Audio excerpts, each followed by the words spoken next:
when bad times came. In a little village in the country of Japan, there lived long, long ago a man and his wife. For many years they were happy and prosperous, but bad times came, and at last nothing was left them but their daughter, who was as beautiful as the morning. The neighbours were very kind and would have done anything they could to help their poor friends. But the old couple felt that since everything had changed, they would rather go elsewhere. So one day, they set off to bury themselves in the country, taking their daughter with them.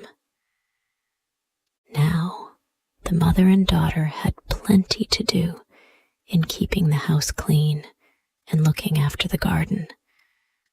But the man would sit for hours together, gazing straight in front of him and thinking of the riches that once were his. Each day he grew more and more wretched, till at length he took to his bed and never got up again. His wife and daughter wept bitterly for his loss, and it was many months before they could take pleasure in anything. Then, one morning, the mother suddenly looked at the girl and found that she had grown still more lovely than before. Once her heart would have been glad at the sight, but now that they two were alone in the world, she feared some harm might come of it. So, like a good mother, she tried to teach her daughter all she knew and to bring her up to be always busy, so that she would never have time to think about herself. And the girl was a good girl and listened to all her mother's lessons, and so the years passed away. At last, one wet spring, the mother caught cold, and though in the beginning she did not pay much attention to it, she gradually grew more and more ill and knew that she had not long to live. Then she called her daughter and told her that very soon she would be alone in the world, that she must take care of herself, as there would be no one to take care of her. And because it was more difficult for beautiful women to pass unheeded than for others, she bade her fetch a wooden helmet out of the next room and put it on her head and pull it low down over her brows, so that nearly the whole of her face should lie in its shadow. The girl did as she was bid, and her beauty was so hidden beneath the wooden cap, which covered up all her hair, that she might have gone through any crowd, and no one would have looked twice at her. And when she saw this, the heart of the mother was at rest, and she lay back in her bed and died. The girl wept for many days, but by and by she felt that, being alone in the world, she must go and get work, for she had only herself to depend upon.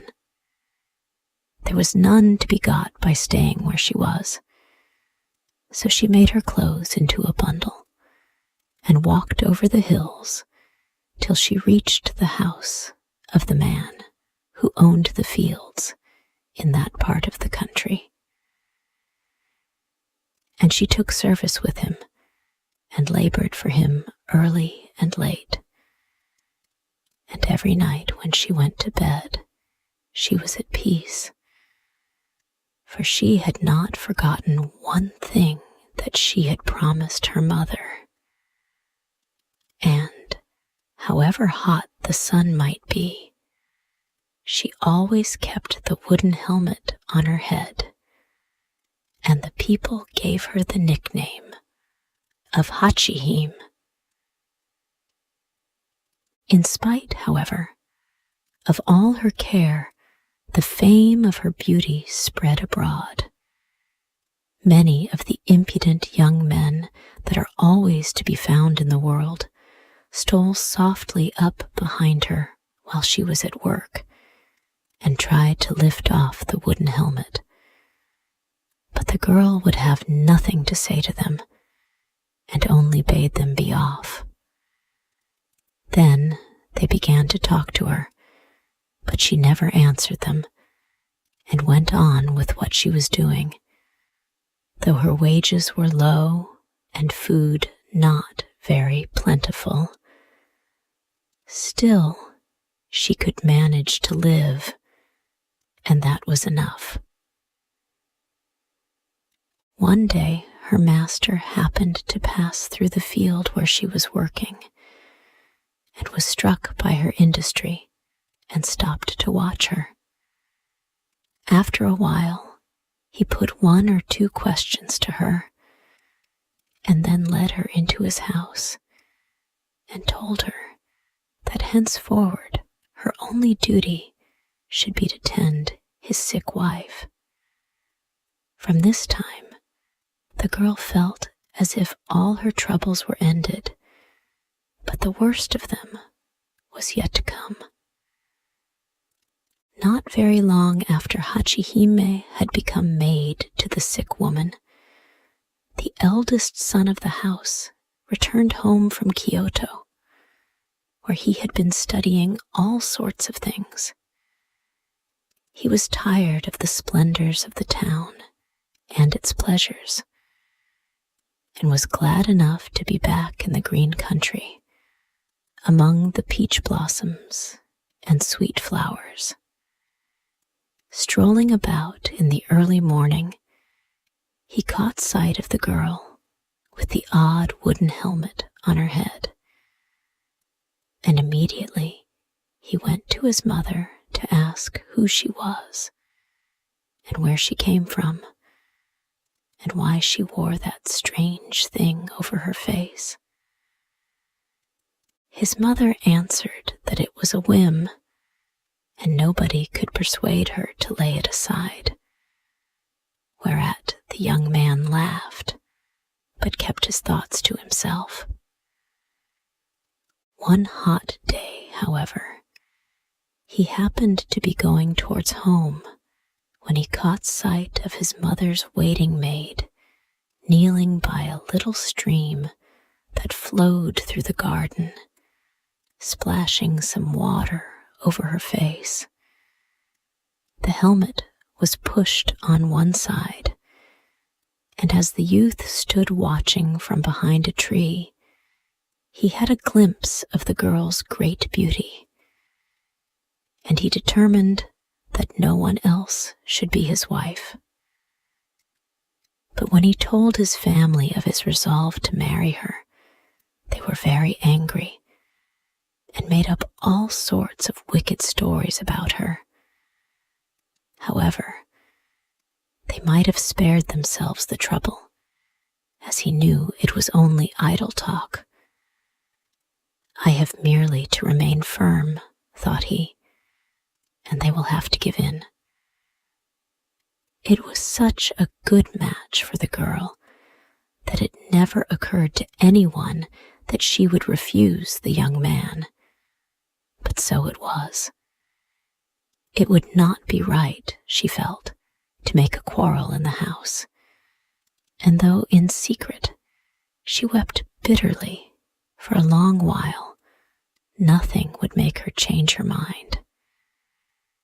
At length, one night, her mother appeared to her in a dream and bade her marry the young man. So the next time he asked her, as he did nearly every day, to his surprise and joy, she consented. The parents then saw they had better make the best of a bad business, and set about making the grand preparations suitable to the occasion. Of course, the neighbors said a great many ill-natured things about the wooden helmet, but the bridegroom was too happy to care and only laughed at them.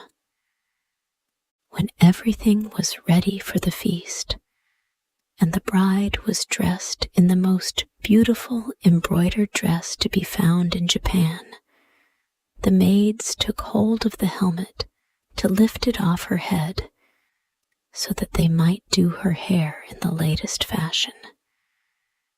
But the helmet would not come, and the harder they pulled, the faster it seemed to be, till the poor girl yelled with pain.